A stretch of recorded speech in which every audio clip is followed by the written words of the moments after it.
Good morning, y'all. Welcome back once again to What Can I Do Today? Where I ask myself every day here on our homestead, what can I do to take them baby steps towards becoming more and more self sufficient? And today I just feel like having a chat.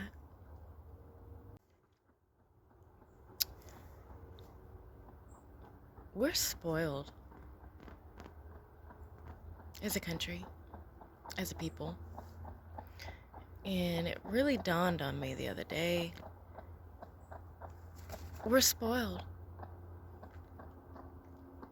We're spoiled when it comes to eating food. And I think everybody knows this. We know. But my husband and I have 3 children, 16, 14, and 6. And they're very picky eaters. My husband's a picky eater, the 6-year-old is a picky eater, and the two teenage boys, I don't know where they're at when it comes to this, but what it really boiled down to was, I mean, I don't cook as much as I'd like to because I do not want to cook 3 different meals every time there's dinner. Or make 3 different variations. That's already way too much. It's way too much. And then just got to thinking, it's because we're all spoiled. Talking about my great grandma Dottie the other day got me thinking about how, like, back in them days, like, and even earlier, Little House on the Prairie days, I love that show. But think about how it was back then. You didn't waste food. You didn't have to go to um, a fast food restaurant, and you didn't have to, well, you don't have to now, but you ate what mama made. It's just the way it was. And I wish it was like that because last night I'm trying to teach my daughter, the kid, all of our kids, I'm trying to teach them, especially the 6-year-old daughter, like, about artificial food dyes. Like, I don't even remember how this conversation came up. Something about the red stuff. And I think I was talking to my dad, to daddy, and talking about how, because he's real health food conscious. And I was trying to tell him about, like, the artificial food dyes, and she overheard and talking about, like, the red stuff, right? She knows the red. She'll come up to me and she'll grab something and she'll say, "Mommy, does this have the red stuff in it?" And I'll look on the back of it and I'll say, "No, it doesn't." So just the foods that we have, the artificial food dyes, red dye number 40, blue dye number, whatever, if it has any of those colors in it, we don't. Like, I don't want to eat it. I don't want to have my daughter eat it. I think I'm working on the boys a little bit hard, especially because last night was Halloween and I was going through her candy and I was like, nope, nope, nope. And I know I get a lot of crap for this. I have in my own family, and I know society, and I don't care about society. I really don't. It's a little bit harder with my family, but she's my kid. They're my family. So I have the say, over what other people say. And, well, if you want to feed your family trash, you do that. Because I hear all the time, just let them be kids that eat candy. It's like, do you know what's in this? I don't care. I am that person. What's in this? What the hell is in this? Read the back of the label. Because these foods are causing cancer. These foods are why people are sick. These foods are not real food. And so my goal is to steer away from that. My goal is to not rely on the grocery store. I know how to make bread.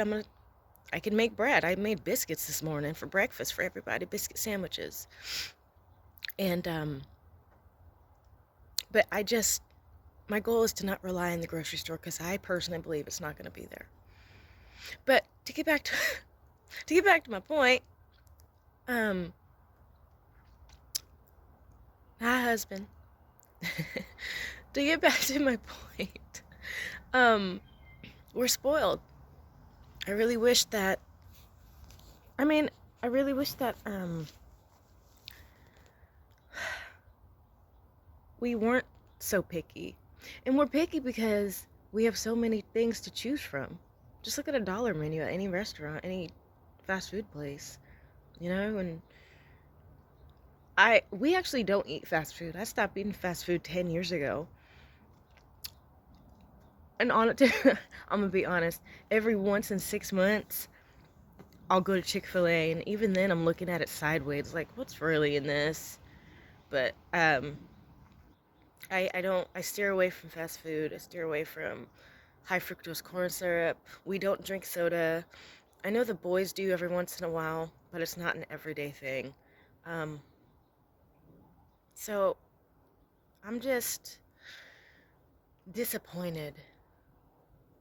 But at the same time, I still have control over what my family eats. They have control, but I do at the same time. Like, for example, my 6-year-old, versus the 16-year-old who loves to cook, and he's actually pretty good at it. And I think in school he's taking cooking like a cooking course in his high school. And but I don't know. I don't know, but I do know. You know? We're spoiled. We have been spoiled like rotten milk. We have been. But what I want to do is build up my pantry. Grow our own food. We are. Finally got my garlic in. It's a bit late, but it's better late than never, right? So just thinking back, and they didn't complain either.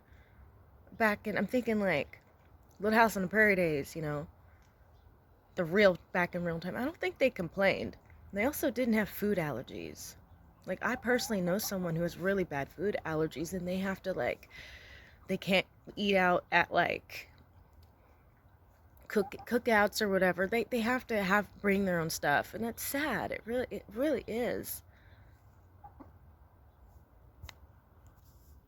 Can I help you, ma'am? Yes.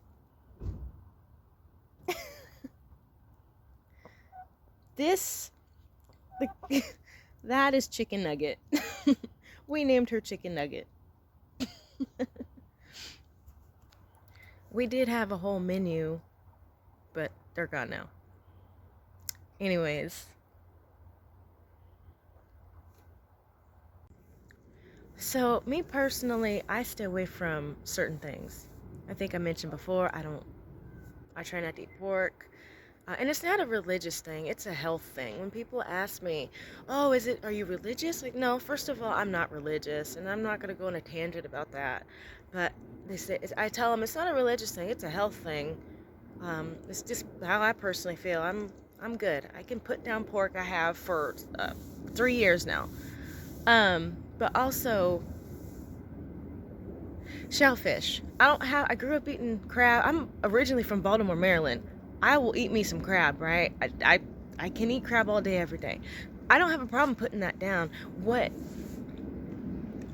I have a problem with is clams. I love clams. Technically grew up here in Washington State. You go to the coast, Washington and Oregon, we've been doing that for the past several years, going clamming, and I love clam chowder. I love the whole experience. That one right there is going to be the hard one for me to put down if I decide to do that. I don't know yet. I get little nuggets here of wisdom of why I shouldn't eat this food before I get that light bulb moment. Oh, okay. So, I don't know. So I'm very health conscious. We are very, very spoiled, and I'm working towards not raising spoiled children. I mean, we all all of us parents, everyone who has children says that to ourselves. I'm spoiling my kids. We all do it. I'm guilty of giving my daughter junk. I'm guilty of letting the boys eat this and eat that. But it's, again, a street sweeper. But it's taking those baby steps. It's not just towards being self-sufficient, but you got to take baby steps towards a healthier lifestyle. You can't just snap your fingers and let it happen like that. The world didn't happen like that, but you got to take those baby steps, and that's what I'm doing with my family. So thank y'all for listening to my rant. I enjoy having an audience to talk to. Thank y'all for this episode, joining me for that what can I do today with this topic of being spoiled and food. I don't know. I'm going to be a little bit more conscious about this going forward. How about y'all? What can y'all do today?